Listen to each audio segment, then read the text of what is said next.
नमस्कार दोस्तों। तो आज की इस वीडियो में हम एक क्वेश्चन देखेंगे क्वांटम मैकेनिक्स का। ये जस्ट एग्जाम में पूछा गया है, तो क्वेश्चन को अंत तक ज़रूर देखना है।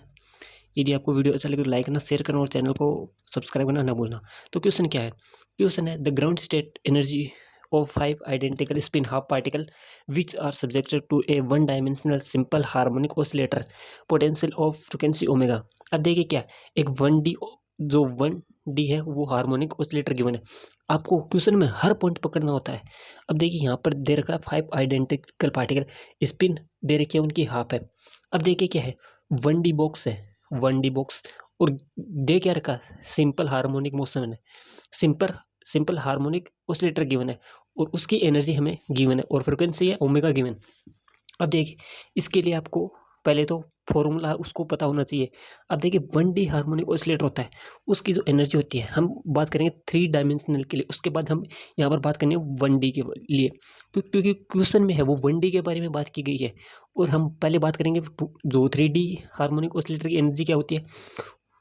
और अब देखिए क्या होती है, तो एनर्जी का फॉर्मूला होता है वो होता है NX plus NY plus NZ plus 3/2 H cut omega. Omega यहाँ पर है फ्रिक्वेंसी, ये है 3D के लिए, ये है 3D के लिए। उसके बाद यदि बात करते हैं हम एनर्जी 2D के लिए, तो 2D में एनर्जी होती है वो देखिए क्या होती है NX प्लस, यानी कि 2 डायमेंशनल है। 2 डायमेंशनल है तो यहाँ पर ना तो Z होगा, यहाँ पर केवल X और Y होंगे। तो X और Y होंगे तो हम लिखेंगे X, कोई भी 2 टर्म हो सकती है, Y और Z हो सकती है, XZ हो सकती है, XY हो सकती है। तो NX और NY प्लस यहाँ पर 1 एच कट ओमेगा। उसके बाद ये है 2D की एनर्जी।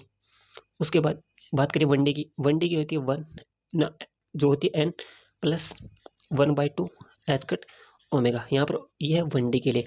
अब देखिए क्वेश्चन में आपको क्वेश्चन में पकड़ना होता है कि वह किसके बारे में बात कर रहा है। 3D में के बारे में बात कर रहा है तो ये एनर्जी का फॉर्मूला ये होता है, 2D के लिए ये और 1D के लिए ये। तो आप ये इन तीनों फॉर्मूलों को याद रख सकते हैं, क्योंकि क्वेश्चन में डायरेक्ट यदि बोल देता है तो हम यहाँ पर फॉर्मूला यूज करके उसको सोल्व कर सकते हैं। अब देखिए यहाँ पर बोला गया है 5 आइडेंटिकल स्पिन हाफ पार्टिकल है। इस जो पार्टिकल है हमारे पास, हम देखते हैं एक होता है जो क्लासिकल पार्टिकल, उसके बाद एक होता है बोसोन्स और एक होता है फर्मी डिराक। जो फर्मी डिराक पार्टिकल होते हैं उनकी स्पिन होती है 1/2, 3/2 और 5/2। तो इस प्रकार की जो स्पिन होती है वो होती है फर्मी डिराक पार्टिकल की। यहाँ पर स्पिन हाफ यानी कि वो फर्मी डिराक पार्टिकल होगा। अब देखिए जो यहाँ पर नंबर ऑफ पार्टिकल कितने हैं, 5 पार्टिकल हैं। तो जो 5 पार्टिकल हैं उनको हम जो एनर्जी स्टेट है उनमें हम किस तरह भर सकते हैं। तो देखिए यहाँ पर एनर्जी का फॉर्मूला तो हमें पता चल गया कि ये लगेगा। अब देखिए 5 पार्टिकल है, 5 पार्टिकल के लिए हमें यहाँ पर डिजेनरेसी का पता होना चाहिए क्या होती है। तो डिजेनरेसी जो होती है जी होती है, ये होती है 2s प्लस 1। तो अब s की बात करें हम, s क्या है, स्पिन है। s यहाँ पर क्या है, स्पिन, यानी कि डिजेनरेसी एक कितनी होगी। तो एस स्पिन, यहाँ पर स्पिन हमें क्या गिवन है 1/2। तो यहाँ पर रखिए 1/2 इंटू प्लस 1। तो यहाँ पर क्या है, डिजेनरेसी आई 2, यानी कि आप एक स्टेट में यहाँ पर 2 पार्टिकल हम रख सकते हैं। तो हमारे पास 5 पार्टिकल है और जो हार्मोनिक ऑसिलेटर होता है उसमें जो एन की वैल्यू स्टार्ट होती है वो होती है 0, 1, 2, 3, यानी कि 0 से स्टार्ट होती है। तो ये हमारे पास एनर्जी, हम एनर्जी में भरेंगे। ये n इक्वल्स टू 0 के लिए लेवल, ये n इक्वल्स टू 1 के लिए और ये है n इक्वल्स टू 2 के लिए।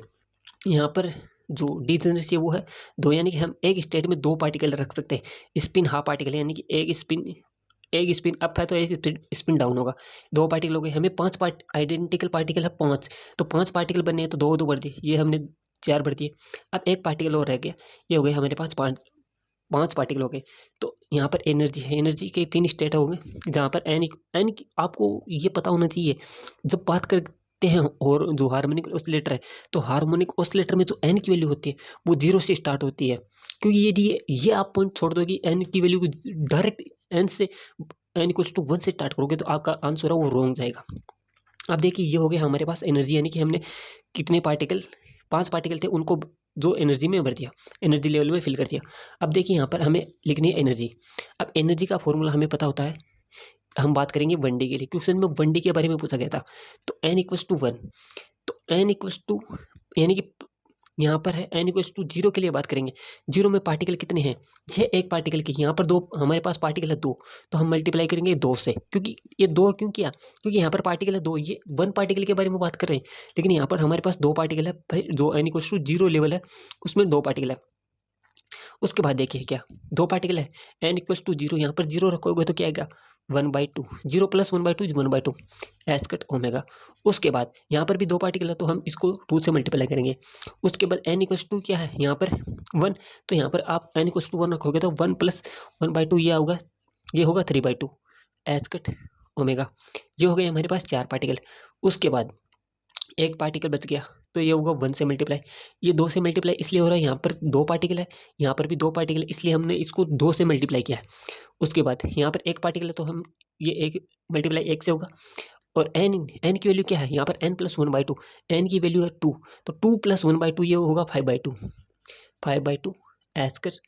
H cross omega. अब देखिए इसको आप सिंप्लीफाई कर सकते हैं, तो एच क्रॉस ओमेगा प्लस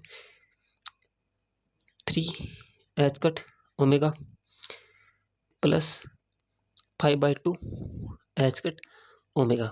इसको आप सोल्व करोगे तो आप 2 एलसीएम ले सकते हो। यहाँ पर 2 plus 6 plus 5 H cut omega, और इसको सोल्व करोगे तो ये कितना आएगा? ये आएगा आपके पास 2 6, आंसर रॉन्ग जा रहा है शायद, यहाँ पर 11 नहीं सही है, 13/2 एच कट ओमेगा। तो एनर्जी क्या आई? यहाँ पर हमारे पास 5 पार्टिकल है, उनको हमें फिल करना है 1D हार्मोनिक ऑसिलेटर में, स्पिन है उनकी हाफ, तो एनर्जी आई उनकी 13/2 एच कट ओमेगा। ये है इसका राइट आंसर। तो हर क्वेश्चन है, क्वेश्चन में आपको हर लाइन में पकड़ना होता है कि वह 1D के बारे में बात कर रहा है। यदि आपने 1D को यहाँ पर इग्नोर कर दिया, आपने डायरेक्ट लगा दिया 3D के बारे में, 3D के बारे में लगा दिया, तो सारा का सारा जो आंसर है वो कहीं और चला जाएगा। और यदि आपने पार्टिकल को सही कंसिडर नहीं किया, पार्टिकल को फिल करना नहीं सीखा, ये पार्टिकल कैसे फिल करते हैं, तो वो गलत लगा दिया, आपने यहाँ पर 2 से मल्टीप्लाई नहीं किया, तो आपका आंसर गलत जा सकता है। तो आपको पार्टिकल फिल करना आना चाहिए, और एन इक्वल्स टू, एन की वैल्यू कहाँ से, किस केस में कहाँ से शुरू करनी है वो आपको पता होना चाहिए। तो ये था इस क्वेश्चन का आंसर 13/2 एच क्रॉस ओमेगा।